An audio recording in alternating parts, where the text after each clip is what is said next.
warahmatullahi wabarakatuh. Halo semuanya, kami dari kelompok 2. Di sini kami akan membuat video pembelajaran tentang periodisasi sejarah peradaban Islam di kursus kebudayaan dan peradaban hubungan Al-Quran dan Hadis dengan peradaban metodologi serta penulisan sejarah.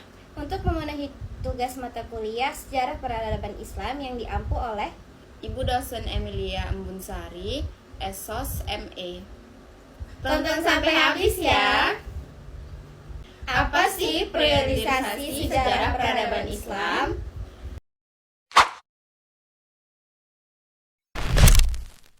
Periodisasi adalah pembebakan waktu yang krusial untuk menganalisis perkembangan peradaban Islam. Pembagian yang paling umum diterima seperti yang diusulkan oleh Harun Nasution membagi sejarah peradaban Islam menjadi 3 periode utama. Yang pertama ada periode klasik 650 Masehi sampai 1250 Masehi. Periode ini dikenal sebagai masa keemasan atau kejayaan Islam. Awalnya ditandai oleh fase integrasi 650 Masehi sampai 1000 Masehi, di mana kekuasaan Islam meluas secara signifikan dari Spanyol di barat hingga ke Persia dan Asia Tengah di timur. Pada masa dinasti Umayyah dan Abbasiyah awal, terjadi puncak perkembangan ilmu pengetahuan, filsafat, dan seni. Fase ini kemudian berlanjut ke masa disintegrasi 1000 Masehi sampai 1250 Masehi, di mana kekuasaan politik mulai terpecah menjadi dinasti-dinasti yang kecil yang otonom, meskipun aktivitas intelektual masih tinggi. Periode ini berakhir dengan tragis akibat serangan Mongol yang menghancurkan Baghdad pada tahun 1258 Masehi. Yang kedua, periode pertengahan 1250 Masehi sampai 1800 Masehi. Periode ini umumnya dianggap sebagai masa kemunduran politik dan intelektual.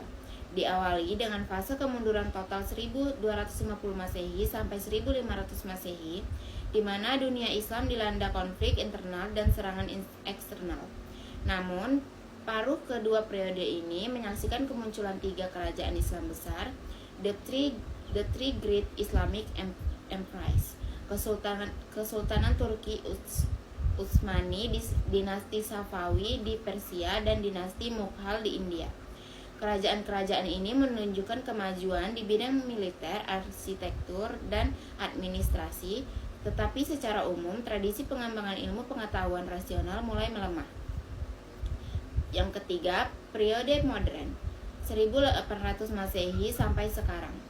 Periode ini dimulai sejak munculnya kontak yang lebih intensif dengan peradaban barat yang saat itu sedang bangkit. Umat Islam menyadari kemunduran mereka dan keterbelakangan dihadapi kekuatan kolonial. Masa ini ditandai dengan gerakan pembaharuan atau tajdid dan modernisasi di berbagai negara Islam, bertujuan untuk mengembalikan kejayaan Islam dengan mengadopsi ilmu pengetahuan dan teknologi modern sambil tetap berpegang pada ajaran agama.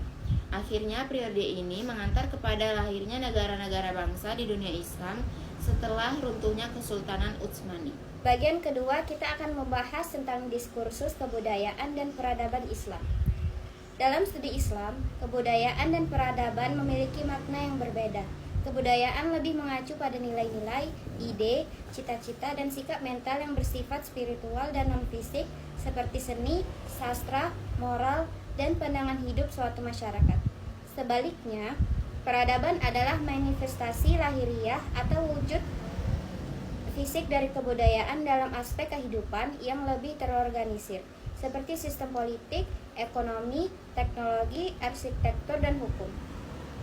Peradaban Islam adalah bentuk kemajuan suatu masyarakat yang secara esensial dijiwai oleh nilai-nilai ajaran Islam yang bersumber dari Al-Quran dan Hadis. Prinsip utama peradaban Islam meliputi yang pertama ada Rabbaniyah, yang artinya ketuhanan. Semua aktivitas dibangun di atas nilai tauhid. Yang kedua ada Insaniyah, artinya kemanusiaan, menjunjung tinggi Yang kedua ada Insaniyah, yang artinya kemanusiaan, menjunjung tinggi martabat manusia keadilan, dan persamaan derajat. Yang ketiga ada wasatiyah, yang artinya modernisasi, menekankan keseimbangan antara urusan dunia dan urusan ukhrawi. Yang ketiga ada hubungan Al-Quran dan hadis dengan peradaban. Al-Quran dan hadis adalah dua sumber utama dan pedoman integral yang mendasari seluruh peradaban Islam. Yang pertama, kita akan membahas peran Al-Quran. Al-Quran berfungsi sebagai pedoman fundamental yang menyediakan kerangka moral, etika, dan hukum syariah untuk mengatur kehidupan. Ayat-ayat Al-Quran yang memerintahkan manusia untuk berpikir, merenung, dan mengamati alam semesta menjadi motivasi keilmuan yang sangat kuat, mendorong umat Islam untuk mengembangkan ilmu pengetahuan sains dan teknologi. Konsep-konsep seperti tauhid dan keadilan yang diajarkan Al-Quran juga menjadi dasar bagi sistem sosial dan politik yang beradab. Yang kedua, ada peran hadis. Hadis berfungsi sebagai penjelas dan pelengkap dari ajaran Al-Quran. Hadis berisi ucapan, perbuatan, dan ketetapan Nabi Muhammad SAW yang memberikan contoh praktis tentang cara mengimplementasikan ajaran Al-Quran dalam kehidupan sehari-hari, baik itu ibadah, muamalah, dan etika sosial. Dengan memberikan detail pelaksanaan hukum dan etika, hadis memastikan bahwa praktik kebudayaan dan pembangunan peradaban umat Islam tetap konsisten dengan nilai-nilai inti agama. Selanjutnya, kita akan membahas tentang metodologi dan penulisan sejarah Islam. Metodologi sejarah adalah cara sistematis yang digunakan sejarawan untuk meneliti, merekam, dan menafsirkan peristiwa masa lalu. A. Metodologi historiografi klasik. Historiografi Islam klasik, terutama dalam penulisan sirah atau biografi dan tarikh atau sejarah, mengembangkan metode yang unik mirip dengan ilmu hadis. Riwayat atau tradisi sanad, penulisan sejarah sering mencantumkan rantai periwayat atau sanad untuk mengesahkan keaslian berita yang mereka sampaikan. Dirayah atau kritik internal, metode yang menekankan kritik terhadap isi berita berdasarkan akal dan prinsip-prinsip umum. Tokoh besar seperti Ibnu Khaldun sangat menganjurkan penggunaan metode filosofis dan sosiologis untuk menguji kelogisan peristiwa sejarah dan mengidentifikasikan bias sejarawan. Hawiyat atau penulisan sejarah yang disusun berdasarkan urutan tahunan atau kronologis tahunan. B. Tahapan penelitian sejarah secara umum. Penulisan sejarah termasuk sejarah B. Tahapan penelitian sejarah.